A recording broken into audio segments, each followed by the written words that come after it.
السلام عليك يا أبا عبد الله وعلى الأرواح التي حلت بفنائك عليك مني سلام الله أبدا ما بقيت وبقي الليل والنهار ولا جعله الله آخر العهد مني لزيارتكم.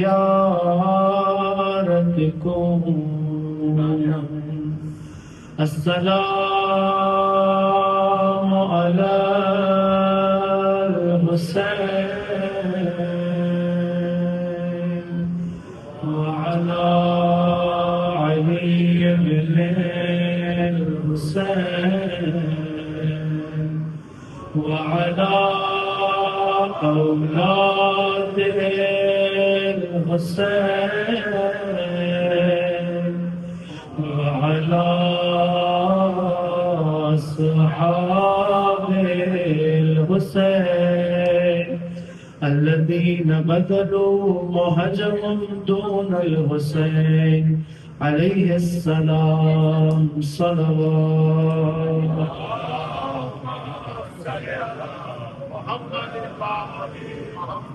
سب سے پہلے بارگاہ رب العزت میں دست دعا ہے پروردگار ہماری اس عبادت کو اپنی بارگاہ میں قبول فرمائے، ہمیں اس عزاداری کا بہترین سے بہترین عزت عنایت فرمائے، سید الشہداء کے عزاداروں میں محشور فرمائے.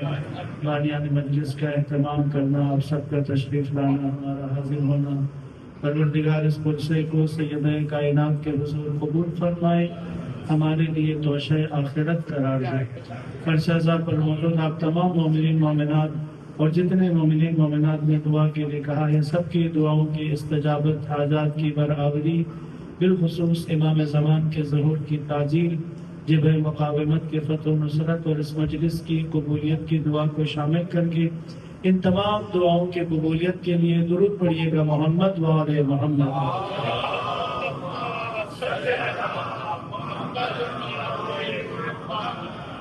عزیزان محترم، پروردگار کے لطف و کرم، پروردگار کی عنایت سے سفر زیارت آپ سب کو نصیب ہوا اور مقامات مقدسہ پہ آپ کی حاضری پروردگار اپنی بارگاہ میں قبول فرمائے، اور اس سفر زیارت کے نتیجے میں جو بہترین عنایات و الطافات ظاہرین امام حسین علیہ السلام پہ خدا کی طرف سے نازل ہوتی ہیں، ہم سب کو بھی ان الطافات و عنایات کا وہ ہماری زندگیوں میں شامل حال فرمائیں، اور پروردگار اس زیارت کو باقی رکھنے اور جب تک زندہ ہیں ان مقامات پر مستقل حاضری کی ہمیں توفیق عنایت فرمائے.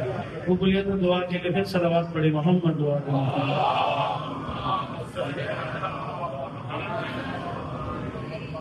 عزیزان محترم، چونکہ وقت کافی ہو چکا ہے اور میں کچھ کوشش کروں گا کہ اختصار کے ساتھ دو نکات آپ کی خدمت میں عرض کروں.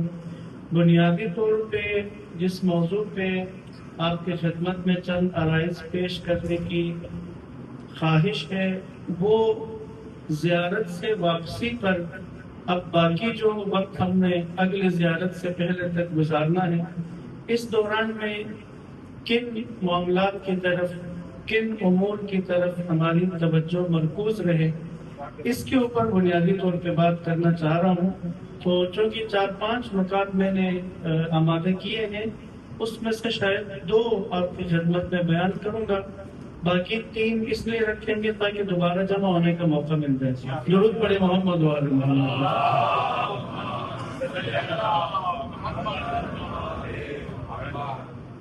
عموماً انسان کسی کے ساتھ کچھ وقت رہتا ہے، انسان کو پروردگار نے اس طبیعیت پہ پیدا کیا ہے کہ انسان جن کے ساتھ رہتا ہے اس رنگ میں اپنے آپ کو رنگ لیتا ہے. یہ انسان کی طبیعت میں شامل ہے۔ عربی زبان میں قرآن مجید نے بھی لفظ جو استعمال کیا ہے ہمارے لیے، وہ لفظ ہے بشر۔ بشر کا لفظ عربی زبان میں انسان کے لیے استعمال ہوا۔ قرآن مجید میں ناس بھی کہا گیا ہے، لوگ۔ انسان کا لفظ بھی استعمال ہوا، یا ایھا الانسان ما غرک بربک الکریم۔ اسی طرح صاحبان ایمان کو مخاطب کرنے کے لیے یا ایھا الذین آمنوا کا لفظ استعمال ہوا۔ بشر کا لفظ بھی قرآن مجید میں انسانوں کے لیے استعمال ہوا۔ انسان کو بشر کیوں کہتے ہیں؟ دو وجوہات اگر اس میں بیان کرنا چاہیں۔ ایک تو انسان کی جو سکن ہے، جلد ہے، اس جلد کی وجہ سے اس کو بشر کہتے ہیں، کیونکہ بشر انسان کی جلد تکلیف کو، گرمی کو، سردی کو لمس کرتی ہے، محسوس کرتی ہے۔ چونکہ یہ محسوس کرتی ہے، مثلا ہماری جلد جو ہے تھوڑی سی گرمی ہیٹ زیادہ ہو جائے تو فوراً محسوس ہوتا ہے کہ کچھ گرم ہو، اسی طرح ٹھنڈک کو محسوس کرتی ہے، کوئی چبھنے والی چیز کو محسوس کرتی ہے، تو بشر ہے۔ تو بس یہ بشر اس وجہ سے بھی کہتے ہیں کہ انسان کی جلد، انسان کا وجود کسی بھی جگہ جا کے اس جگہ کے مطابق اپنے آپ کو ڈھال لیتا ہے۔ گرم ترین علاقوں کے لوگ کہ جو گرمی کے عادی ہیں، وہ اگر موو کر جاتے ہیں ٹھنڈے ترین علاقوں میں تو وہاں کچھ عرصے کے بعد وہاں کے مطابق ایڈجسٹ ہو جاتے ہیں۔ اسی طرح ٹھنڈے علاقوں کے لوگ اگر گرم علاقوں کی طرف سفر کرتے ہیں، ہجرت کرتے ہیں، وہاں کے بس جاتے ہیں کہ اپنے علاقے میں انہوں نے گرمی دیکھی نہیں اس طرح کی، لیکن گرم علاقوں میں آنے کے بعد کچھ عرصے کے اندر ایڈجسٹ ہو جاتے ہیں۔ اس جگہ کے حساب سے انسان کا وجود، انسان کا مزاج ڈھل جاتا ہے اس کے اندر۔ تو یہ انسان کی خصلت، صفت انسان کی تخلیق میں اللہ نے رکھی ہے۔ جہاں رہے گا، جیسوں کے ساتھ رہے گا، ان جیسا بننے کی، انہی کے مطابق اپنے آپ کو ڈھالنے کی طبیعتاً اپنے فطرت کے مطابق وہ کوشش کرنا شروع کرے گا اور ڈھل بھی جاتا ہے۔ یہ ہوتا ہے انسان کے ساتھ۔ بس اگر انسان سفر زیارت پر جاتا ہے اور سفر زیارت میں ائمہ معصومین علیہ السلام کی خدمت میں حاضر ہوتا ہے، اب وہاں سے پلٹ کر جب آئے گا تو کچھ عرصہ جو اس محضر میں رہا ہے تو وہ چند خصلتیں، وہ چند بنیادی ظواہر جو دکھنے میں نظر آئیں گی، پتہ چلے گا، وہ وہاں سے لے کر آتا ہے، کیونکہ ڈھل گیا ہے وہاں جا کر اس ماحول کے اندر، اس فضا کے اندر کچھ وقت گزارنے کی وجہ سے کچھ کیفیتوں میں ڈھل چکا ہوتا ہے، اور جو پلٹ کے واپس آنے کے بعد اپنے اپنے ماحول اور اپنے ارد گرد کے ماحول اور ارد گرد کے مہیا اس انوائرمنٹ کے ساتھ کچھ عرصے تک باقی رہتا ہے۔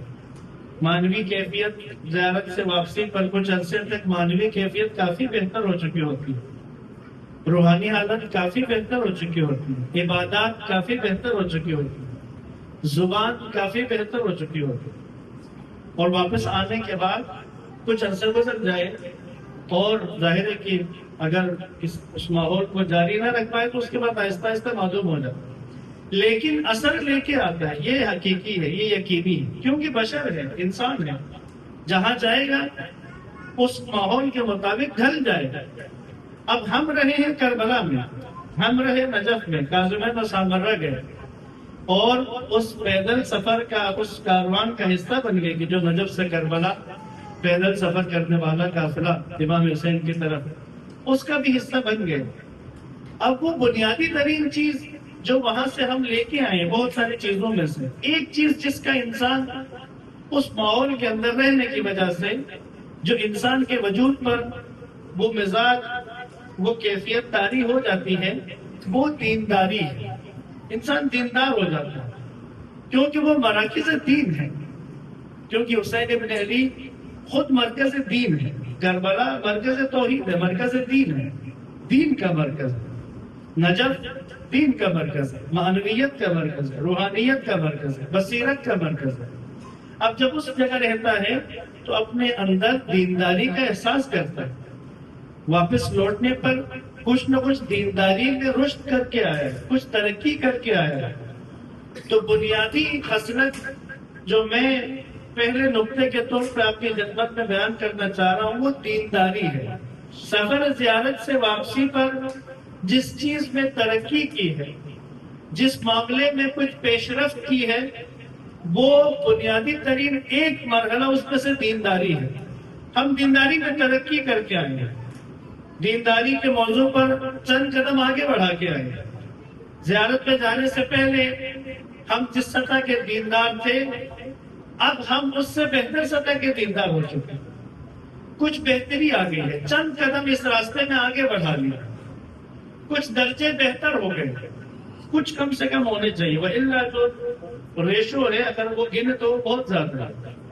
جیسے جو بھی امام حسین کی زیارت کے لیے پیدل سفر کرتا ہے تو جب وہ ایک قدم بڑھاتا ہے تو ہر قدم کے بدلے میں اس کو ایک نیکی ملتی ہے، ایک اس کا گناہ مٹا دیا جاتا ہے اور اس کو ایک درجہ اس کا بڑھا دیا جاتا ہے۔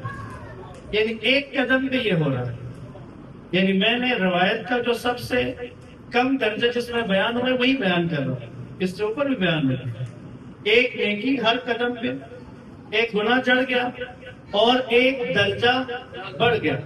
اب آپ سوچئے نجف سے کربلا تک جتنے قدم اٹھائے ہیں اتنے درجے بڑھ چکے ہیں۔ اب جتنے درجے بڑھ چکے ہیں پتہ کیسے چلے گا کہ ان بڑے ہوئے درجوں پر باقی بھی ہے یا واپس نیچے چلا گیا ہے؟ وہ پتہ چلتا ہے واپس آ کے یہاں آ کے پتہ چلتا ہے کہ کتنے درجے بڑھا کے واپس آیا ہے۔ ان بڑے ہوئے درجوں میں سے کتنوں کو باقی رکھ کے یہاں پہنچا ہے، یہاں پتہ چلتا ہے۔ تو بس دیندار ہونا، مزاج میں دینداری آنا، یہ وہ بنیادی ترین ایک ظاہری صفت ہے کہ جو سفر زیارت سے واپسی پر میری اور آپ کی ہمیں خود بھی نظر آئے گی اور ہمارے اطراف و جوانب میں رہنے والے افراد کو بھی ہماری دینداری کے اضافے کا احساس ہوگا، متوجہ ہوں گے بلا آپ کی دینداری بڑھ چکی ہے، درست ہے، یہاں تک آگے۔ اب ایک سمپل فارمولا لے کے آتے ہیں، کسی کی دینداری کو ناپنے کا آلہ کیا ہے؟ یعنی میں کیسے پتا چلے کہ ایک بندہ دیندار کتنا دیندار ہے اور اس کی دینداری کی سطح کیا ہے، اس کا معیار کیا ہے، اس کا فارمولا کیا ہے؟ بہت آسان، بہت آسان، اس قدر آسان ہے احادیث میں، ائمہ معصومین میں، سرور کائنات میں مطالب کو بہت آسان کر کے کھول کر میرے اور آپ کے لیے بیان کرتا ہے۔ کیا ہے دینداری کا فارمولا، معیار؟ سادہ، بہت حدیث یہ معروف ہے، سب کو یاد ہے، الصلاۃ عمود الدین، نماز دین کا ستون۔ اچھا، یہاں پہ ترجمے میں مسئلہ ہے۔ عموماً یہ ہوتا ہے نا، ایک خطے کے اندر استعمال ہونے والی اصطلاح جب دوسری زبان کے خطے پہ آتی ہے اور اس زبان کے مطابق ترجمہ ہو جائے تو بعض اوقات مفہوم صحیح طرح منتقل ہوتا ہے، بعض اوقات آدھا مفہوم آتا ہے۔ ستون نے اس موضوع کو آدھا کر دیا، کیونکہ اردو زبان میں ستون ہی کہتے ہیں، نماز دین کا ستون۔ اب ستون ہم برصغیر کے اندر ستون جو ہے وہ سمجھ میں نہیں آئے گا، عمود ستون کو نہیں، عمود کو عمود میں ہی سمجھے تب بات سمجھ میں آتا ہے۔ عمود کیا ہے؟ اگر آپ نے خیام دیکھے ہوں، بعض جب وہاں پہ بھی نا عرب کے اندر جو خیمے لگائے جاتے، ہمارے یہاں اس طرح کے خیمے کم دیکھے ہیں۔ عربوں میں خیمہ لگایا جاتا تھا جو گول شکل، گول شیپ کا خیمہ ہوتا ہے۔ بادیہ نشین عرب بھی جو خیمہ لگاتے تو وہ گول ہوتا ہے۔ اس گول خیمے کے اندر اس خیمے کو جب کھڑا کرتے تھے تو اس خیمے کے باہر کپڑے کے اوپر کچھ رسیاں لگائی جاتی ہیں اور ان رسیوں کو زمین میں کیلوں کے ذریعے گاڑ دیا جاتا ہے، یوں خیمہ اطراف جوانب میں مضبوط ہو جاتا ہے۔ لیکن یہ خیمہ اس وقت بھی کپڑا ہی کہلاتا ہے، یعنی سائڈ میں رسیوں سے کیل گاڑے، کپڑا خیمے کا بھی ہے، خیمے کا پورا کپڑا ہے، سائڈوں میں کیل بھی لگ گئی، رسیاں بھی لگ گئی، سائڈوں سے ساری مضبوطی بھی ہو گئی. ابھی اس کو خیمہ نہیں کہتے. یہ خیمہ اس وقت کہلاتا ہے کہ اس کے سینٹر میں ایک ڈنڈا لگایا جاتا ہے بانس کا. اس سینٹر کے اس پلر کو، اس بانس کو عمود کہا جاتا ہے. کیوں کہتے عمود؟ جب تک یہ عمود نہ لگے یہ خیمہ نہیں کہلاتا. کپڑا کہلائے گا، یہ بھی کہلائے گا کہ بھئی یہاں پر خیمہ لگانے کی تیاری ہو رہی ہے. یہ بھی کہا جائے گا خیمے کا کپڑا لا کے رکھا ہوا ہے. لیکن خیمہ اس وقت کہیں گے جب وہ بنیادی عمود آ کے اس پہ لگ جائے گا، کیونکہ یہ عمود لگے تب جا کے خیمہ کہلاتا ہے. اس سے پہلے خیمہ نہیں کہیں گے، اس سے پہلے کپڑا کہیں گے، اس کو مختلف نام دیں گے، سب کچھ کہیں گے. خیمہ اس وقت کہلاتا ہے جس وقت وہ سینٹر کا عمود اس پہ لگ جائے. اب عمود چونکہ یہاں پہ مستعمل نہیں ہے، اب سمجھ میں آتی ہے اگر یہ عمود نکال دیا جائے بیچ میں سے تو اس کو کپڑا کہیں گے، اس کو سائڈ کی کیل کہیں گے، رسیاں کہیں گے، خیمہ نہیں کہلائے گا کبھی بھی. خیمہ کہلانے کے لیے عمود چاہیے. اب کیا کہا حدیث میں؟ الصلاۃ عمود الدین، یعنی کسی بھی بندے کی دینداری کا عمود نماز ہے. یعنی اگر اسے نکال دیں تو باقی سب کچھ کہا جا سکتا ہے، دیندار نہیں کہا جا سکتا ہے. جس طرح خیمہ نہیں ہوتا وہ خیمہ وہ کہ جو دھوپ سے بچائے، خیمہ وہ جو بارش سے بچائے، خیمہ وہ جو سردی گرمی سے بچائے، اندر جا کے رہ سکے. اور وہ خیمہ اس وقت شکل میں آتا ہے جب اس میں عمود لگتا ہے. تو کسی بھی بندے کی دینداری کا معیار اس کی نماز ہے. اب کوئی بھی بندہ دینداری میں کتنی ترقی کر گیا کہاں سے پتا چلے گا؟ نماز سے پتا چلے گا، کیونکہ نماز سینٹر پلر ہے. اور اگر اس سینٹر پلر کو نکال دیں تو ہر بندے کی دینداری کی عمارت گئی. پھر وہ بے شک اطراف و جوانب میں جتنی بھی کوششیں کرتا ہے. یہ یاد رکھیے. اب خود سوچیں، اسی مثال کو ہی سمجھ لیں. اگر کسی نے اس خیمے کے جو گولائی میں 5 6 7 جتنی بھی رسیاں تھیں ان کو مضبوطی سے لگایا، اور جو کیل زمین میں لگنا تھا اسے بھی مضبوطی سے لگایا.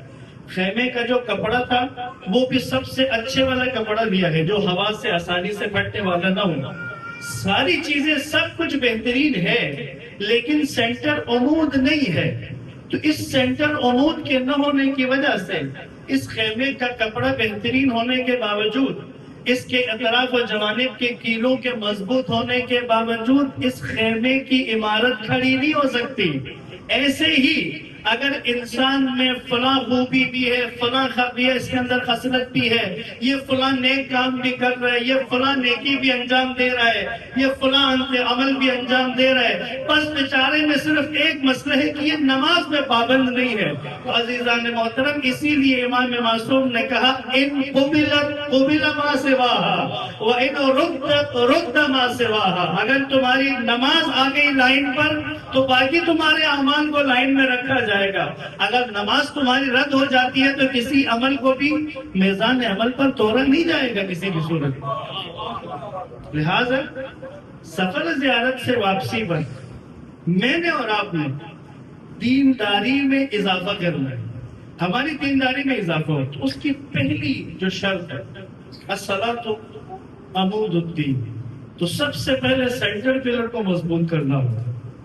جیسے ہمارے جو دیکھیں ہر بندے کی دینداری کا خیمہ، اس کا سینٹر عمود نماز. اب یہ بھی تو آپ کو دیکھو گا ہمارا یہ عمود کتنی دفعہ گرتا ہے مہینے میں. اگر جس کی نماز چھوڑ کے تو عمود گرا، فجر گئی، فجر کی قضا ہو گئی، یہ عمود نیچے آتا، جو ظہر میں دوبارہ اپنے کھڑا کر لیں، ٹھیک الحمدللہ. تو ہمارے ایک دوست نے شکراً کہا تھا کہ یار بس ہمارا خیمہ نا دل میں کھڑا رہتا ہے. ظہر اثر مغرب عشاء ہمارا خیمہ آب و تاب کے ساتھ، کوئی دور سے دیکھ کے اش اش کر اٹھے کیا خیمہ ہے. لیکن صبح کے ٹائم پہ ہمارا خیمہ ہوتا ہی نہیں ہے. کہتے کیوں؟ کہ ہم عمود ہٹا کے خیمہ اوپر لے کے سو رہے ہیں. خیمہ بھی اوپر لے کے سوتے، تین ختم، فجر میں کوئی لفٹ، کوئی روٹین ایسی بنا لی. اب شہر کی زندگی تو مشینی زندگی مشکلات میں آ گئی.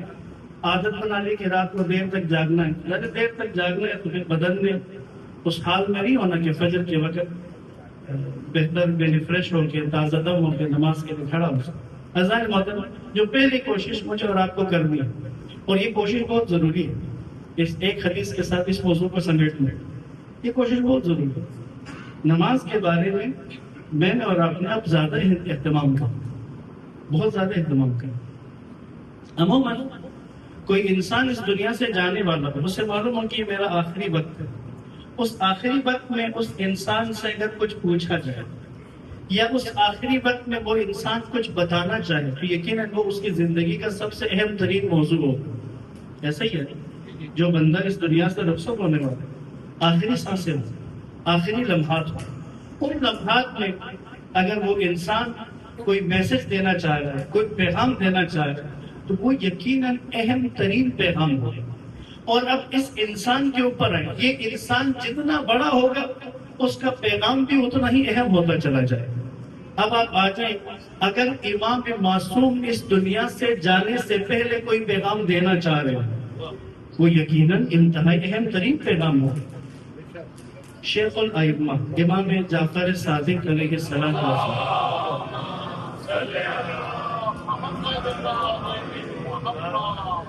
میں پوری روایت امام زہر کے اثر کے بعد یہ سلو پوائزننگ والا موضوع تھا، کچھ عرصے میں امام کی کیفیت بگڑ بھی چلی گئی۔ آخری دن کا واقعہ، آخری دن میں امام کی کیفیت کیا ہے؟ آپ کبھی غشی میں چلے جاتے ہیں، کبھی ہوش میں آتے ہیں۔ روایت یہ کہتی ہے کہ آخری دفعہ جب آپ غشی سے ہوش میں آئے، امام علیہ السلام نے پوچھا کہ بھئی گھر میں جتنے لوگ ہیں سب کو، گھر میں جتنے افراد ہیں سب کو۔ امام کے گھر والے سارے آئے، پردہ لگائے، خواتین کو بھی بلا لے۔ امام نے کہا کوئی ایسا گھر میں فرد نہ ہو کہ جو اس حجرے کے اندر نہ آئے، سب کو بلا۔ کیوں کہہ رہے تھے امام؟ چاہ رہے تھے کہ یہ جو پیغام دینے لگا ہوں یہ زیادہ سے زیادہ لوگ سن لیں تاکہ زیادہ سے زیادہ نقل ہو اور زیادہ سے زیادہ لوگوں تک یہ پیغام پہنچے۔ اب آپ تصور کریں کہ چھٹے امام ہیں، شیخ الائمہ ہیں، اور جنہوں نے علوم آل محمد کو قیامت تک کے لیے رقم کروا دی، وہ شخصیت ہے۔ اب امام نے سب کو جمع کیا، سب جب جمع ہوئے امام علیہ السلام نے پیغام دیا، کہا کہ یہ میں جو کہہ رہا ہوں اسے سن لو، یاد کر لو، لکھ لو اور اس کو آگے پھیلا دینا کہ یاد رکھنا کہ ہم اہل بیت کی شفاعت اسے نصیب نہیں ہوگی کہ جو نماز کو ہلکا سمجھے۔ یہ آخری پیغام ہے جو چھٹے امام نے، یعنی اس کا مطلب یہ ہے کہ امام نے آنے والے زمانے کے لیے شیعوں سے کہا ہے ہم اہل بیت، کیونکہ اہل بیت کی شفاعت کے طلبگار مکاتب اسلام میں سے ہم مکتب اہل بیت کے ماننے والے، ہمارا اعتقاد ہے۔ پس چھٹے امام نے شفاعت کے لیے اہل ہونے کا معیار بتا دیا، یعنی امام کے مطابق لَن يَنَالُ شَفَاعَتِنَا مَنِ اسْتَخَفَّ بِالصَّلَاةِ، ہماری شفاعت اسے نہیں ملے گی کہ جو نماز کو ہلکا سمجھے، جو نماز کو حقیر سمجھے، جو نماز کو کم اہمیت سمجھے، جس کے نزدیک نماز کی اہمیت کم ہے۔ اب اندازہ کریں امام نے اس بنا کس پہ رکھا ہے؟ تارک الصلاۃ پہ نہیں رکھا، تارک الصلاۃ کو تو خاطر میں ہی نہیں رہے، تارک الصلاۃ کا تعلق نہیں۔ جی جو بیماری آ سکتی تھی، ہم جو ان کے ماننے والوں میں جو مرض آ سکتا تھا اسی کی نشاندہی پر کہا اس کو ہماری شفاعت نہیں ملے گی کہ جو نماز کو حقیر سمجھے، جو نماز کو ہلکا لے، جو نماز پر دوسری چیزوں کو فوقیت دیتے، اسے شفاعت نہیں ملے۔ لہٰذا اللہ محترم، تو بس دینداری کا جو بنیادی ستون ہے نماز۔ میں اور آپ جو سفر زیارت سے واپس آئے، پہلی جو خوبی، پہلی خصلت جو ہم سب کے وجود سے ظاہر ہو، ہمارے اہل و عیال اس کے گواہ بن جائیں، ہمارے اطراف و جمانب میں قریب میں رہنے والے لوگ اس کے گواہ بن جائیں، وہ نماز ہے کہ ہم پہلے سے زیادہ نماز کے پابند ہو چکے۔ کیا ہوگی خوش قسمتی اس فرد کی کہ وہ نماز کا انتظار کر رہا ہو، یہ خوش قسمتی ہوگی۔ یہ خوش قسمتی ہے کہ بیٹھے اور نماز، کیونکہ میں نے اور آپ نے وہاں یہی سیکھا ہے، کربلا میں، نجف میں، سب جگہ میں اور آپ بیٹھ کے نماز کا انتظار کرتے ہیں کہ بھئی بیٹھ کے سب بیٹھ کے کبھی نماز آنے والی انتظار کرتے ہیں۔ بیٹھنے کے بعد صفوں میں بیٹھنے کے بعد تلاوت ختم ہونے کے بعد اذان ہوتی ہے اور نماز کا وقت آتا ہے، پہلے سے بیٹھ کے نماز کا انتظار کرنے والی کیفیت میں اور آپ رہ کے آئے ہیں۔ اب یہاں آنے کے بعد ایسا نہ ہو کہ نماز ہمارا انتظار کر کر کے تھک جائے، ہم یہاں نماز کے انتظار کرنے والے، یہاں پہ نماز ہمارا انتظار کر کے تھک جائے، یہ نہیں ہونا چاہیے۔ لہٰذا وہ جو عرض کیا کہ پہلی خصلت، بنیادی خصلت ہماری دینداری کی بہتری، اور دینداری کی بہتری کے لیے سب سے بنیادی ترین جو کام ہم کریں گے وہ اپنی نمازوں کو بہتر کریں۔ نماز بہتر کرنے کا مطلب بہت کچھ ہو سکتا ہے، اس موضوع پہ آپ انشاءاللہ خود بھی غور کریں گے، سوچیں گے، مزید اس کے اوپر سرچ بھی کر لیں کہ اگر نماز کو بہتر کرنا چاہیں تو ہمیں کون کون سے کام کرنے ہیں تاکہ ہماری نمازیں بہتر ہو جائیں۔ درود پڑھیے گا محمد و آل محمد۔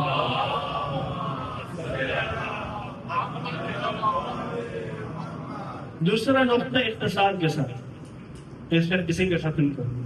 اب یہاں پر ایک بڑا مسئلہ ہے ثابت قدم رہنا، یہ موضوع بڑا ہے۔ جب ہم زیارت سے آئے، اب زیارت پہ ثابت قدم رہنا، زیارت پہ ثابت قدم رہنا، کیونکہ ظاہر ہے کہ ٹائم کے ساتھ وہ ہمارے ایک بزرگ تھے جاننے والے گلگت میں، تو وہ ان کی عادت تھی ریڈیو پہ کہیں پہ بھی تھوڑا سا بھی میوزک چلے تو وہ اٹھ کے رقص کرنا شروع کر دیتے، عادت بھی ان کی بچپن سے تھی، تو بزرگوں کی تب بھی تھی۔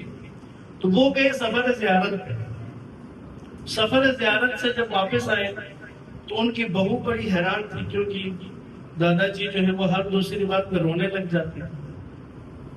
بہو بڑی حیران تھی اور خوش بھی تھی کہ وہ جو کہاں رقص کرنے والے اور کہاں جو ہے وہ کیفیت بہت بہتر ہو گئی، اب تو گریا کرتے ہیں۔ اپنے شوہر کو، ان کے بیٹے کو کہا کہ ابا جی بہت بدل گئے ہیں، ابا جی تو پہلے والے نہیں رہے۔ تو ان کے بیٹے نے کہا نہیں، ابھی ٹرائی مت بناؤ، ذرا ایک آدھ مہینہ گزرنے دو، کیونکہ ابا جی اس وقت اس اثر کے تحت اسی ماحول کے اندر ہیں۔ ایک دفعہ ابا جی کو اس سے نکل گئے تو پھر پتہ چلے گا کہ وہ کیفیت بدل چکی ہے یا بس وہیں کا جو دھکا تھا وہ یہاں تک آ چکا ہے، اس کے بعد انجن بند ہو۔ بہو نے کہا ہاں یہ بات بھی ٹھیک ہے، کچھ عرصہ گزر گیا۔ بہو بتاتی ہیں کہ کوئی مہینہ بیچ میں گزرا، مہینے کے بعد ابا جی بیٹھے ہوئے اور ریڈیو پہ خبریں سن رہے تھے، تو اچانک دیکھا تو اس میں کوئی دھن شروع ہو گئی، تو انہوں نے پھر سر دھننے سے شروع کیا اور اگلے منٹ میں جو وہ رقص دوبارہ شروع ہو گئی۔ یعنی وہ جو ایک مہینے تک کا اثر تھا وہ مہینے کے بعد ختم ہو گیا۔ اب یہاں ایک بڑا مسئلہ ہے، تو ہم سب کی کیفیت ماحول کے ساتھ ساتھ بدل جاتی ہے۔ ثابت قدمی کے لیے کیا کریں کہ زیارت سے جو لے کے آئے تھے، زیارت سے جو ہم سوغات لے کے آئے ہیں، اللہ کے اچھی سوغات لے کے آئے ہیں۔ علامہ اقبال نے کسی مقام پہ فرمایا تھا کہ حاجی مکہ سے جو سوغات لاتے ہیں تو بعض کی سوغات زمزم اور کھجور کے علاوہ کچھ بھی نہیں ہوتی، وہاں سے اور کچھ نہیں لا پاتے، بس زمزم اور کھجور لے کے آئے۔ ایسا نہ ہم بھی یعنی سفر زیارت سے سوغات میں تبرکات تو لائیں، خسائل نہ لے کے آ پائیں کہ جو ظاہر امام حسین کے وہاں بن جائے۔ ضروری ہے ثابت قدم رہنا۔ ثابت قدم رہنے کے لیے ایک دوا، ایک راستہ، ایک عملی جو کام قرآن مجید نے دیا ہے وہ بہت اہم ہے۔ اگر ہم اس کو اٹھا لیں تو امید ہے کہ اس سفر زیارت سے حاصل ہونے والے اس ذخیرے کو، ان نعمتوں کو، ان الطافات و عنایات الہی کو کچھ عرصہ استمرار دے سکے، یا کم سے کم اتنا استمرار دے سکے کہ اگلا سفر زیارت دوبارہ نصیب ہوئی۔ یہ کیا جا سکتا۔ تو میں اسی پہ آپ کے ذہنات تمام کروں گا، اسی نقطے پہ، جملے پہ نہیں۔ ایسا نہ آپ جملہ کے حقیقت مولانا کا تاخیر جملے پھر آگے تھے، وہ مولانا مجلس پڑھ رہے تھے، انہوں نے کہا بس طول نہیں دیتا ہوں، بس اور طول نہیں دوں گا اور آدھا گھنٹہ اور لگا لیا ہوں گے۔ آدھے گھنٹے بعد پھر کہنے لگے بس زیادہ طول نہیں دوں گا، اس کے بعد آدھا گھنٹہ اور لگا۔ تو آخر تیسری دفعہ جب انہوں نے کہا کہ بس اور طول نہیں دوں گا، تو نہیں جیسے بزرگ نے کہا کہ بیٹا ہماری طول تو کھینچنی طول ہے، اور طول تو نے کیا دینی اس کے بعد، تو میں وہ نہیں کرنے لگا۔ یہ سورہ مبارکہ آل عمران کی آخری آیت ہے، آیت نمبر 200، آل عمران 200، آخری آیت سورہ آل عمران۔ اس آیت کے اندر صفات قدمی کے لیے ایک مددگار رستہ بتایا، بہت خوبصورت ہے، دیکھیے بسم اللہ الرحمن الرحیم۔ یا ایھا الذین آمنوا، اے ایمان والو، اصبروا، ثابت قدم رہو، وصابروا، استقامت کا مظاہرہ کرو، اصبروا وصابروا، اصبروا حکمن کہا ہے کہ تم ثابت قدم رہو، صابروا اس میں فائل ہے، یعنی اتنی ثابت قدمی کرو کہ یہ ثابت قدمی تمہاری صفت بن جائے، یعنی تم اتنی ثابت قدمی کا مظاہرہ کرو کہ یہ ثابت قدم رہنا تمہاری صفت بن جائے۔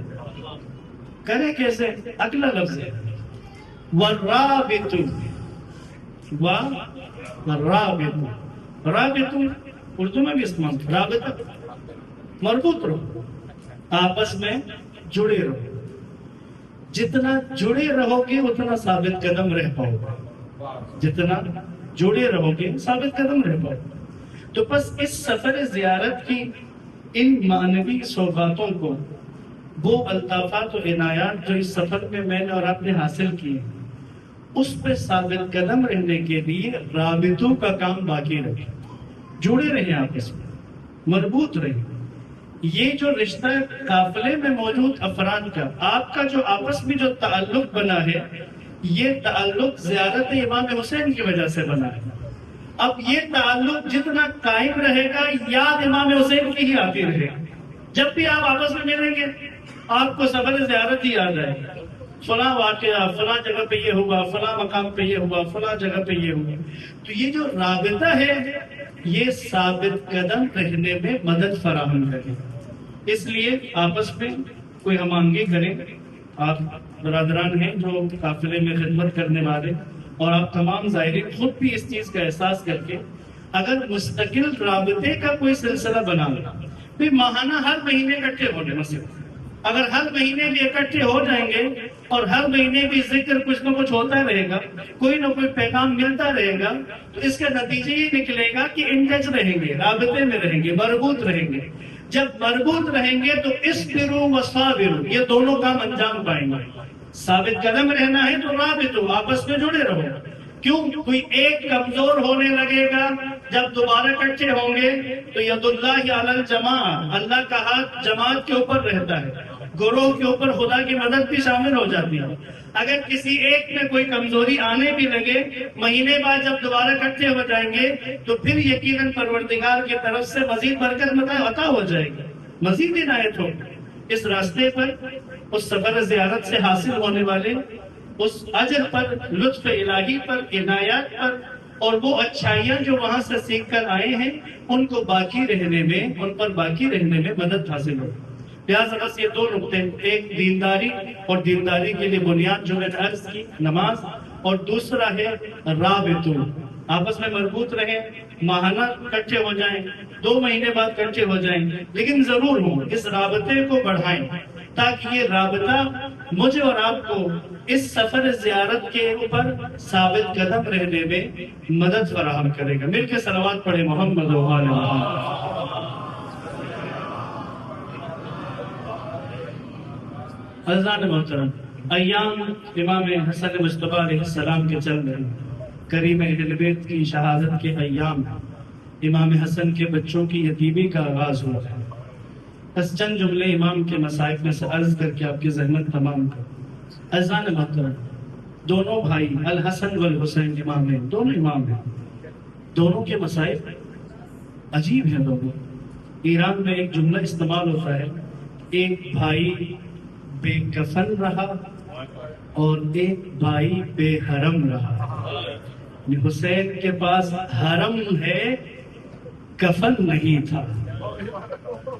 حسن کے پاس کفن تھا، لیکن حسن کی قبر اجڑی ہوئی۔ کس کیفیت میں ہے وہ قبر امام حسن مصطفیٰ علیہ السلام؟ جب اسے دیکھیں تو وہ اظہار غربت، چند پتھر پڑے ہوئے، کائنات کے اس بادشاہ کی قبر کس کیفیت کس حالت میں ہے. دھوپ پڑتی رہتی ہے اس قبر میں. چند دفعہ حاضری کا موقع ملا ہے تو یقین کرے وہ ایسی غربت وہاں پہ احساس ہوتا ہے. کہاں امام حسین کے حرم کو دیکھا، وہاں کے حالت کو دیکھا، اور یہاں آ کے بقیہ میں جب اس کیفیت کو دیکھتے ہیں تو ایک عجیب سی کیفیت بن جاتی ہے. یقیناً اس قبر مطہر پہ بھی امام زمان تشریف لاتے ہوں گے، یقیناً امام زمان اس کے قریب بیٹھتے ہوں گے. اذان محترم امام حسن کریم اہل بیت 6 مرتبہ زہر دے کر امام کو شہید کرنے کی کوشش کی تھی. روایات موجود 6 مرتبہ زہر فورانی کروائی، لیکن امام اس سے جانبر ہو گئے، امام اس سے واپس آئے، امام کی شہادت اس سے واقع نہ ہوئی. 7ویں مرتبہ جب زہر بھجوایا گیا تو جس نے زہر منگوایا تھا اس نے زہر جس کے ہاتھوں بھجوانے کے لیے کہا، زہر لے جانے والے نے کہا کہ اس کام کا کوئی فائدہ نہیں ہے، تم پہلے 6 مرتبہ زہر دے چکے ہو، اب اس کا کیا فائدہ، 7ویں دفعہ سے کیا ہوگا. اس ملعون نے کہا یہ وہ زہر ہے جو روم سے منگوایا ہے، اس کی ایک چٹکی کو فرات کے پانی میں ڈال دو تو ساری مچھلیاں فرات کے مر جائیں گی. اس قسم کی اس کیفیت کا زہر مدینے میں چھوٹا ہے. عزاداران مولا جس وقت وہ زہر سید جنت کے جوانوں کے سردار سبط النبی کریم اہل بیت کو پلا دیا گیا، جب کیفیت بگڑنے لگی ہے عزاداران مولا بس غلام کو آواز دی، کہا جاؤ جا کر حسین کو خبر کرو کہ جلدی آ جائے. عزاداران مولا امام حسین کو خبر دی گئی، مولا حسین آئے ہیں دوڑتے ہوئے بھائی کے پاس. لیکن جب امام کے پاس پہنچے زہر کے بارے میں معلوم ہوا تو سید الشہداء نے دلاسا اور تسلی دیتے ہوئے امام حسن سے کہا کہ بھیا آپ غم نہ کریں، ظالموں نے پہلے بھی کوشش کی تھی لیکن اللہ نے آپ کو بچا لیا ہے، انشاءاللہ اس دفعہ بھی آپ محفوظ رہیں گے. مولا امام حسن نے جناب امام حسین سے کہا حسین ذرا اس تشت کے کپڑے کو ہٹانا. امام حسین نے کپڑے کو تشت میں سے ہٹایا تو دیکھا کہ خون کے ٹکڑے تشت میں بکھرے ہوئے ہیں. اپنا امامہ اتارا، امام حسن کو اپنے سینے سے لگا لیا، روتے ہوئے کہا بھیا یہ کس قسم کا زہر دیا گیا ہے، آپ کے خون کے ٹکڑوں کا مشاہدہ کر رہا ہوں. ایک جملہ میں کہوں شاید امام حسن نے کہا ہو اے حسین تو نے یہاں میرے خون کے ٹکڑے دیکھے ہیں، نہ جانے کربلا میں تم کس کس ٹکڑے کا مشاہدہ کرو گے. حسین جو تم پر آئے گا وہ کسی پر نہیں آنے والا. عزاداران مولا بس غلام نے آواز دی، اب دونوں بھائی ہیں، باہوں میں باہیں ڈالے، گریہ کر رہے ہیں، رو رہے ہیں. غلام نے آواز دی، کہا آقا آپ کی بہنیں خبر سن چکی ہیں، زینب و ام کلثوم تشریف لا رہی ہے. جو ہی سنا زینب و ام کلثوم آ رہی ہے امام حسن نے فوراً تشت کے اوپر کپڑا ڈال دیا. امام حسین سے کہا حسین اگر میری داڑھی پہ خون کے کوئی آثار نظر آ رہے ہیں تو ذرا اپنے اس کپڑے سے میری داڑھی سے خون کو صاف کر دو. بھیا کس لیے؟ کہ سنا نہیں زینب آ رہی ہے.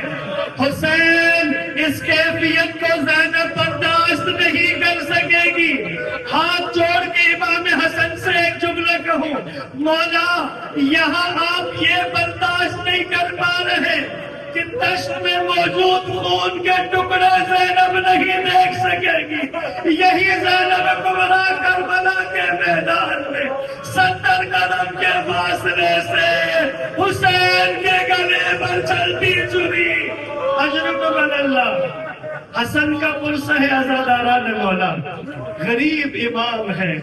آج بھی میں اور آپ امام حسین کو تو امام حسین کی زری کے پاس جا کر بھی پرسہ دیتے ہیں، کربلا میں بھی جا کر امام حسین کا پرسہ دیتے ہیں، لیکن مدینے جا کر حسن کا پرسہ میں اور آپ نہیں دے پاتے. ہمیں قبر کے سامنے کھڑے ہونے نہیں دیتے کہ کھڑے ہو کر 2 آنسو قبر حسن پر بہا سکے. بس موقع ہے حسن کے نام کا پرسہ ہے. بس آخری 2 جملے کہوں عزاداروں سب کو جمع کیا اپنے گرد، وصیتیں کر لی امام حسن نے، امام حسین کی امامت کے بارے میں خبر دے دی. سب کی امام حسین کے ہاتھ پہ ہاتھ دے دیے. اب اس کے بعد تمام افراد سے کہا مجھے اکیلا چھوڑ دیں, میں تنہائی میں پروردگار سے کچھ مناجات کروں. سب جانے لگے. جناب فروا نے بھی 3 سال کے قاسم کا ہاتھ پکڑا, دروازے کی طرف جانے لگی, آواز دی کہ فروا ذرا بات سننا, تھوڑی دیر کے لیے قاسم کو میرے پاس لے کے آنا. عزاداروں باپ کے پاس آ کر قاسم باپ کے سینے سے لگا ہے. نہ جانے قاسم کو اپنے سینے سے لگا کے قاسم کے کانوں میں کربلا کی خبر دے دی ہوگی, بتایا ہوگا کہ چچا پہ کیسے قربان ہونا ہے. اجرکم اللہ زیادہ. بس مدینے میں کوہرام برپا ہو گیا. اہل مدینہ نے سنا کہ اے مدینے والوں, نبی کا نوازا دنیا سے رخصت ہو گیا ہے. سبز تبا حسن مجتبہ دنیا سے رخصت ہو گئے. تشیع جنازہ کے لیے سب آگئے. دستور دنیا ہے, رسم دنیا ہے. جب جنازہ مرد آمادہ کرتے ہیں, تیار کرتے ہیں, اس کو کفن دیتے ہیں, تو آخری دفعہ دیدار کرانے کے لیے خواتین میں لے جا کر جنازہ رکھ دیا جاتا ہے. اب ذرا تصور کرو گے, امام حسن کا جنازہ بھائیوں نے لا کر, محرموں نے لا کر بہنوں کے درمیان, بیٹیوں کے درمیان رکھا ہے. حسن کی یتیم بچیاں ہیں جو لپٹ لپٹ کے رو رہی ہیں جنازے سے. جناب زینب و ام کلثوم گریہ کر رہی ہے. لیکن عزاداران مولا, زیادہ کوہرام اس وقت برپا ہوتا ہے جب جنازے کو خواتین کے درمیان سے اٹھایا جاتا ہے. نہ جانے کیسے عباس میں اٹھایا ہے جنازہ, کوہرام برپا ہو گیا. لیکن زینب نے حسن کی یتیم بچیوں کو سنبھال لیا ہے. اب تسلی اور دلاسے دے رہی ہے. دستور دنیا ہے. جب جنازہ گھر سے رخصت ہو جاتا ہے, اب بڑی عمر کی خواتین, بہنیں, مائیں بچیوں کو, جوان بیٹیوں کو تسلی دیتی ہے, دلاسا دیتی ہے. کسی کو پانی پلایا جاتا ہے, کسی کو حوصلہ دیا جاتا ہے. اب کیفیت یہی تھی. لیکن جناب زینب کبریٰ نے دیکھا کہ گھر کا دروازہ دوبارہ کھلا. حضرت عباس تلوار حمائل کیے ہوئے داخل ہوئے. عباس کے چہرے کو دیکھ کر زینب کبریٰ نے کہا عباس خیریت ہے, کیا ہوا؟ کہا تھوڑی سی جگہ بنا دے, جنازہ واپس لے کے آ رہے ہیں. بی بی نے کہا عباس کبھی بھی تو ایسا نہیں ہوا, کوئی جنازہ گھر سے جائے واپس نہیں آتا ہے, یہ کون سی رسم آ گئی ہے؟ مولا عباس نے کہا بہن, حسن کے جنازے میں اتنے تیر والے امت میں کفن کا رنگ تبدیل ہو گیا ہے.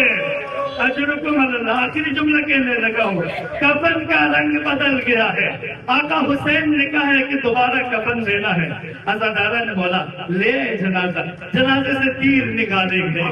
نہ جانے کیسے برداشت کیا ہوگا بہنوں نے, کیسے برداشت کیا ہوگا بیٹیوں نے. اب اگلا جملہ سنیں گے. امام حسین نے جناب زینب کبریٰ سے کہا بہن, وہ جو جنت سے لایا ہوا کفن تھا وہ ذرا لے آئیے. ایک دفعہ سوالیہ نظروں کے ساتھ جناب زینب نے امام حسین کی طرف دیکھا. سوالیہ نظروں سے دیکھا, جانتے ہو کیوں؟ کیونکہ جنت سے 5 کفن لائے گئے تھے, جس میں سے پہلا نبی کو دے دیا گیا تھا, دوسرا جناب سیدہ کو دیا گیا تھا, تیسرا امیر المومنین کو, چوتھا کفن حسن کو دے دیا تھا. اب زینب کو یہ پتا تھا 5واں حسین کا ہے, اس لیے سوالیہ نظروں سے دیکھا تو حسین نے کہا بہن پریشان نہ ہو, یہ 5واں کفن بھی حسن کے لیے ہی تھا. حسین کا کفن کربلا کی خاک.